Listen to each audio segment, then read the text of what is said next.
நம்ம தலைவர் super star Rajinikanth அவர்கள் ஜெயிலர் 2 படப்பிடிப்பில் பங்கேற்பதற்காக நேற்று கேரளா கிளம்பி போனாங்க. கேரளாவில் கோழிக்கோட் பகுதியில் தான் ஜெயிலர் 2 படத்தின் படப்பிடிப்பு நடக்க போகுது.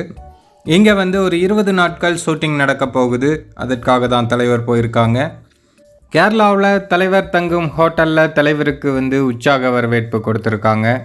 அந்த வீடியோ இணையதளத்தில் வெளியாகி வைரல் ஆகிட்டுருக்கு. இந்த ஷூட்டிங்கில் நம்ம மோகன்லாலும் பங்கேற்க போகிறார் அப்படிங்கிற தகவலும் வெளியாகிருக்கு. மோகன்லால், சிவராஜ்குமார், அப்புறம் எக்ஸ்ட்ராவாக பார்த்தீங்கன்னா நம்ம எஸ்ஜே சூர்யாவும் ஜெயிலர் 2 படத்தில் இருக்கார் அப்படிங்கிற தகவலும் வெளியாகிட்டுருக்கு.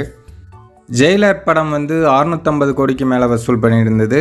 ஜெயிலர் பார்ட் 2 கட்டாயமாக 1000 கோடியை தாண்டும் அப்படிங்கிறது தான் இப்போது சினிமா விமர்சகர்களின் கருத்தாக இருக்குது. ஏன்னா இந்த படத்துக்கு ஒரு மிகப்பெரிய எதிர்பார்ப்பு நிலவுது மக்கள் மத்தியில்.